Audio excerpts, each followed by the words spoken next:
चिज भनेको अब नेपालमा कम्युनिस्टहरूको शासन व्यवस्था होइन, राजतन्त्रको शासन व्यवस्था होइन, नेपालमा प्रजातान्त्रिक व्यवस्थाको जुन काङ्ग्रेसीहरूको शासन व्यवस्था होइन, बलिस पार्टीको शासन व्यवस्था होइन, तर नेपाली तन्त्र नेपालीको आफ्नै स्वामित्व अपनत्व भएको आफ्नै खालको शासन पद्धति नेपालमा चाहिन्छ। वडादेखि केन्द्र हामीले नेपाली तन्त्र राख्यौँ।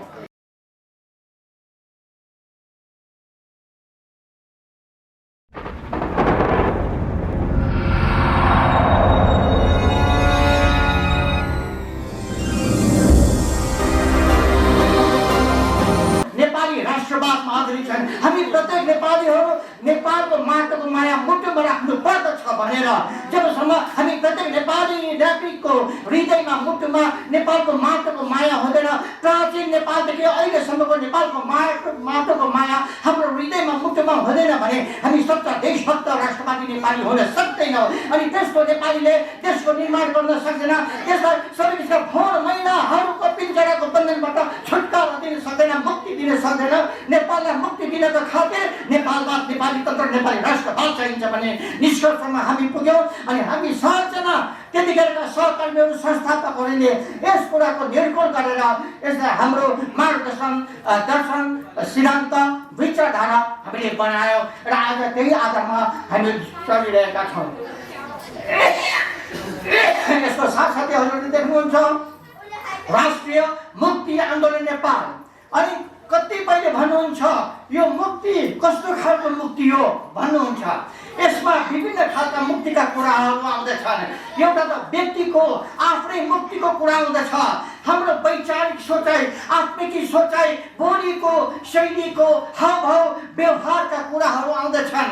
ती सबै हाम्रा कुराहरू अझसम्म नराम्रा छन् भने ती कुराहरूबाट पनि हामीले व्यक्तिगत रूपमा मुक्ति पाउनु पर्दछ, छुटकारा पाउनु पर्दछ।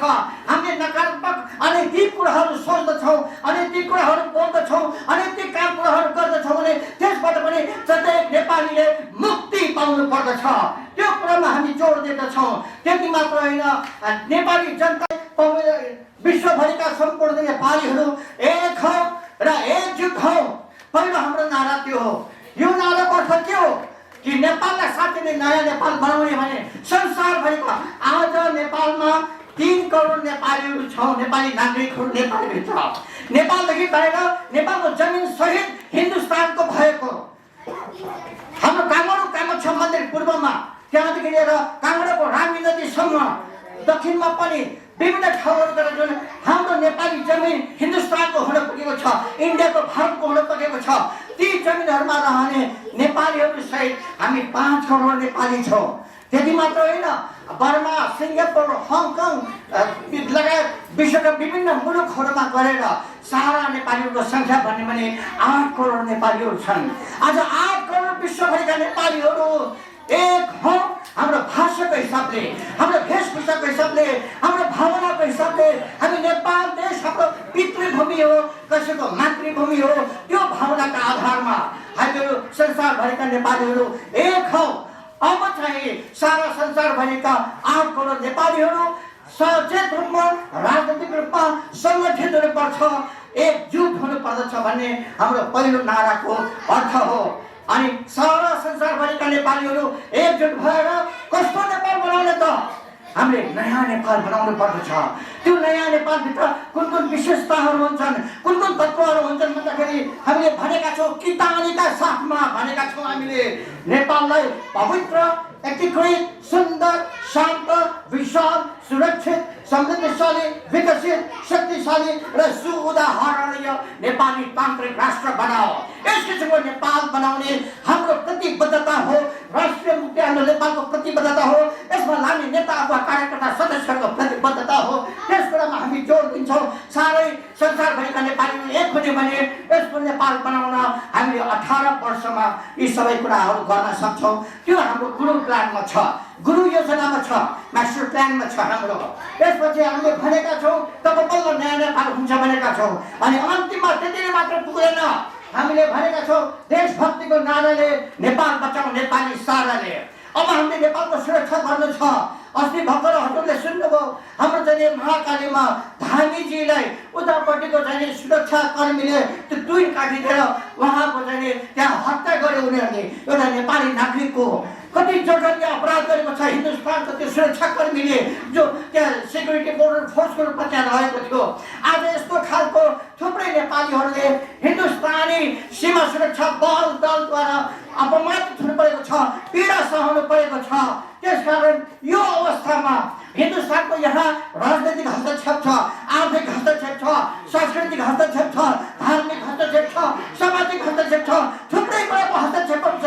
यहाँको व्यापारीहरूले हस्तक्षेप गरेको छ, यहाँको उद्योगपति पुँजीपतिहरूले उसले हस्तक्षेप गरेको छ।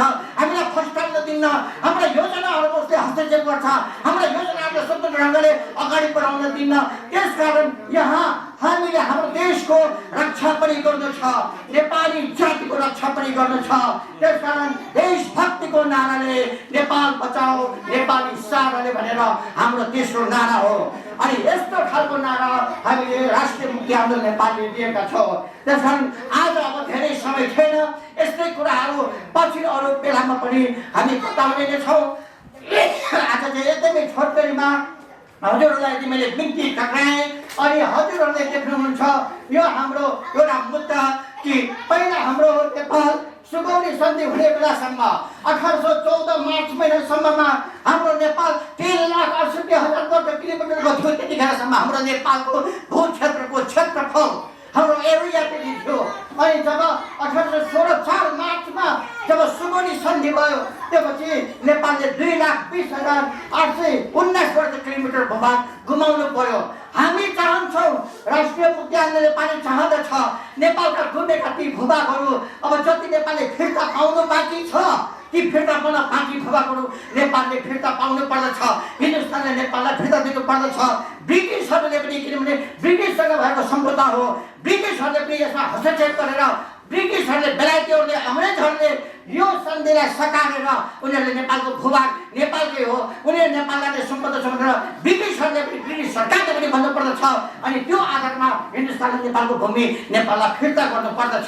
अनि यो भूमिको सीमाको समस्या सदाको लागि अन्त गर्नुपर्दछ। हामीले यी कुराहरूलाई आज 13 वर्षदेखि व्यवस्थित रूपमा उठाइरहेका छौँ। अरू दलहरूले यदा कदा कहिलेकाहीँ मात्रै अकेजनली उनीहरूले उठाउने गर्छन्। जब सीमामा कुनै दखलअन्दाजी हुन्छ पारिपट्टिबाट बल्ल उठाउने गर्छन्। तर हामीले त 2065 साल साउनको 30 गतेबाट निरन्तर उठाउँदै आएका छौँ। किनभने हाम्रो रगतको रोममा देशभक्तिको भन्ने भावना छ, हाम्रो मुटुमा नेपालको माटोको माया छ। त्यही भएर यस कुरा हामीले व्यवस्था विविध ढङ्गले हामीले नियमित रूपमा उठाइरहेका छौँ।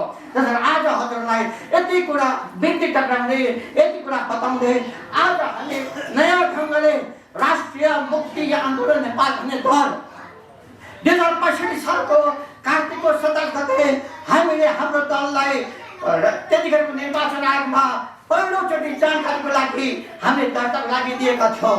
त्यसपछि हामीले विभिन्न चुनावहरूमा भाग लिँदै आयौँ। हो, हामी सङ्घीय संसदमा पुग्न सकेनौँ, प्रदेश संसदमा पुग्न सकेनौँ।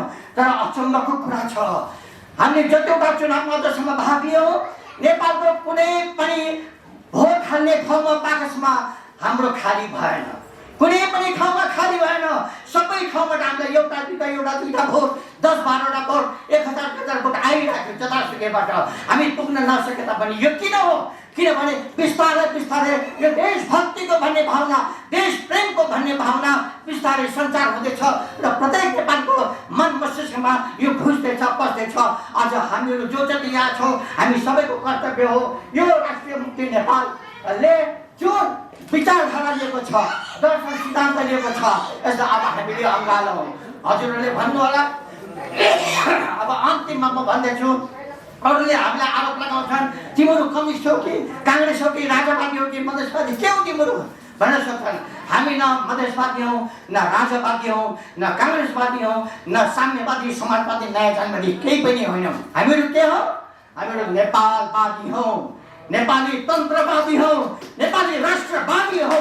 नेपालको माटोको सुरक्षाको लागि प्रत्येक नेपाली जनता, नेपाली नागरिक, नेपाली जाति जो स्वदेश र विदेशभरि छरिरहेका छन् सबैको रक्षा गर्नु हाम्रो कर्तव्य हो। सबैको हक हित अधिकारको लागि लडाइँ लड्नु हाम्रो कर्तव्य हो। एउटा महान दर्शन दर्शन लिएर महान भिजन मिसन र एक्सन प्लान सहित हामीहरू अगाडि आएका छौँ। हामीहरूले नेपालको विकासको लागि 18 वर्ष गुरुयोजना बनाएका छौँ। 18 वर्षमा कुनै पनि प्राकृतिक प्रकोपहरू भएनन् भने, नराम्रो दुर्घटनाहरू निम्दैन भने 18 वर्षमा राष्ट्रिय मुक्ति आन्दोलन नेपाललाई नेपाली जनताले बहुमतद्वारा सत्तामा पुर्यायो भने 18 वर्षमा नेपालको काया पलट गरिदिन्छ भने हाम्रो प्रतिबद्धता हो।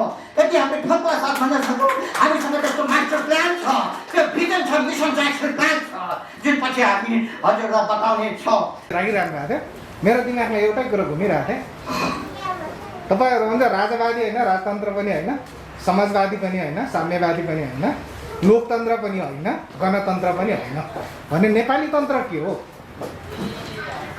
मैले बुझ्नै सकिनँ। बा सबभन्दा अब यसको त व्याख्या लामो छ, तर छोटकरीमा भन्नु पर्दाखेरि नेपालीले नेपालीकै लागि, नेपालीको सर्वोत्तम सर्वाङ्गीण कल्याणको खातिर नेपाली स्वयं आफैले नेपालीकै आफ्नै स्वामित्व र अपनत्व हुने गरेर, अझसम्म नेपाली नागरिकहरूको सबैको आफ्नै स्वामित्व र अपनत्व छैन यो सत्तामा, कतै छैन।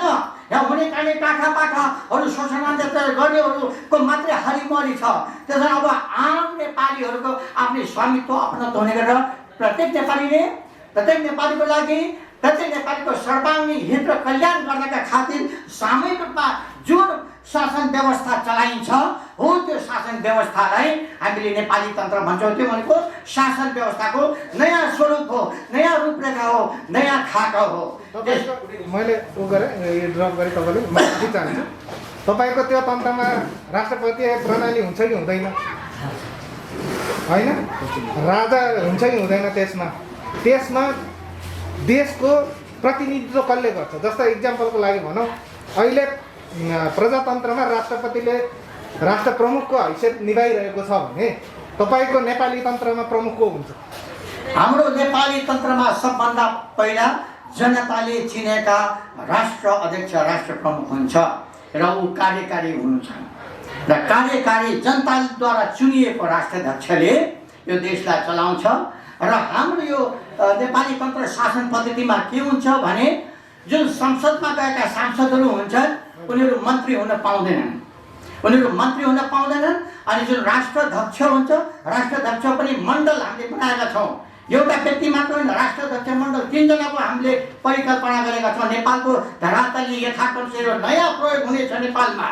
अनि उहाँले नेपालका विभिन्न विज्ञहरूलाई, विज्ञ मात्र होइन जो साँच्चै इमान्दार छ, नैतिकवान छ, जसले चाहिँ नेपाल र नेपालीको हित सोचिरहन्छ सदा सर्वदा, त्यस्ता अनुशासित, नैतिकवान, इमान्दार विज्ञहरूलाई मन्त्रीमण्डलमा समावेश गर्न छ। तर सांसदहरू मन्त्री हुन पाउने छैन। नेपाली एकजुट भन्ने यो नारा सबभन्दा पहिला मैले दार्जिलिङको मङ्पू र ल्याटपङ्चरमा उठाएको थिएँ। सबभन्दा पहिला यो नारा त्यसपछि कालिम्पोङमा उठाएको थिएँ। जब मैले यो नारा ल्याटपङ्चर र मङ्पूमा दार्जिलिङको अनि कालिम्पोङको बजारमा उठाएँ तब त्यहाँका धेरै नेपालीहरूले यस नारालाई रुचाए। त्यति मात्र होइन, देहरादुनमा, उत्तराखण्डमा, हिमाचलमा, सबाथु मनालीमा, खास गरिकन म गएको ठाउँ सबाथु मनालीमा, त्यहाँ धेरै त्यतिखेरको हाम्रो अमरसिंह थापाहरूको बेलाका हाम्रा वीर बलभद्रहरूका पालाका, भक्ति थापाहरूका पालाका त्यहाँ सन्तानहरू अझ पनि हुनुहुन्छ त्यहाँ हो। जब मैले यी कुराहरू त्यहाँ उठाउँदाखेरि त्यहाँका धेरै मानिसहरूले आफ्नो नेपालको माटोलाई यति माया गरेको पाएँ। मैले यो आवाज त्यता उठाउँदाखेरि उहाँहरूले मलाई धेरै माया गर्नुभयो, धेरै प्रेम गर्नुभयो। साँच्चै नै तपाईँको यो विचार सही छ, हामी संसारभरिका नेपालीहरू एक हुनुपर्छ। अनि साँच्चै नै त्यति मात्र होइन, हजुरको उत्तर दिने क्रममा यो विषयमा, यो नेपालको भूभाग फर्काउने विषयमा हाम्रो यहाँको अग्रजहरू जस्तो प्रोफेसर खडेन्द्र नेपाल सरहरू, त्यो त अहिले यहाँ हामी अहिले अरू पछि क्लासहरू लिने बेलामा भनौँला, नेपालको भूभाग फिर्ता पाउने 14-15वटा यस्तै बलियो आधारहरू हामीसँग छन्। हामीले हाम्रा कार्यकर्ता नेताको कार्यलाई त्यो प्रशिक्षण दिने गरेका छौँ। तर यो सम्भावना छ, खालि यहाँको संसद र सरकारले चाहनु पर्यो र सकारात्मक बाटोमा हिँड्नु पर्यो। ठिक समयमा, ठिक ढङ्गले, ठिक मान्छेहरूले काम गर्नु पर्यो। नेपालका भूभागहरू नेपाली फिर्ता पाउन सक्छ र नेपाल र नेपालीहरूको भविष्यमा पुनः एकीकरण हुन सक्छ। विशेष गरेर समयको बावजुद म भन्दै गर्छु उहाँले दुवै भाइले